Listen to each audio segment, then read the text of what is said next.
The target muscle is the Latissimus dorsi, colored red.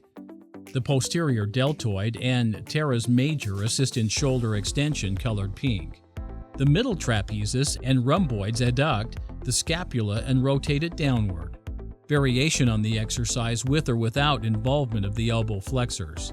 To neutralize the elbow flexors, we keep the forearm parallel to the floor in a straight line with the strength component of the dumbbell.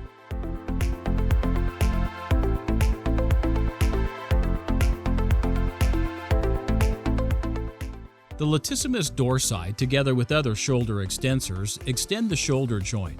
Actually, the stabilizers are the main target muscles. The first part of the movement is shoulder extension, the main muscle. Latissimus dorsi, the rear deltoid, and the other synergist muscles.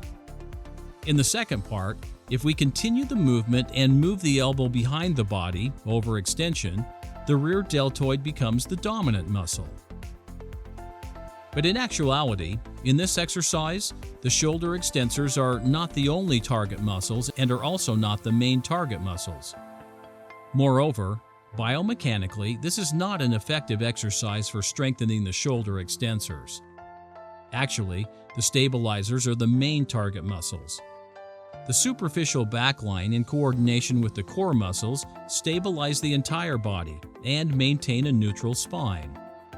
The exercise is intended more for static work of the superficial back line and core muscles than for the shoulder extensors.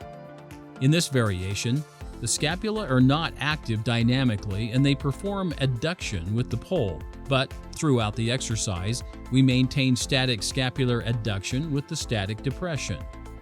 What's the aim of this variation? Stabilizing the scapula through adduction and movement away from the ears helps exercisers to maintain a neutral spine. This variation is recommended for exercisers who tend to go out of the neutral position during the exercise. Why do we flex the spine? We do it because it's comfortable, it's easy, and saves energy. We rely on our ligaments, passive tissue. So why not rely on our ligaments? A fully flexed spine is associated with high anterior shearing forces. These ligaments are unable to withstand anterior shear force. Neither can the muscles of a flexed spine. When the spine is neutral, the lumbar erectors have the ability to produce posterior shear force. That is, it can reduce the anterior shear forces.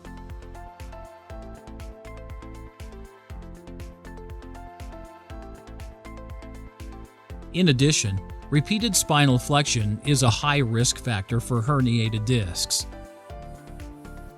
Biomechanically, the torso is parallel to the floor, allowing a greater range of shoulder motion and more effective work by the shoulder extensors. On the other hand, the load on the spine is very high in this position.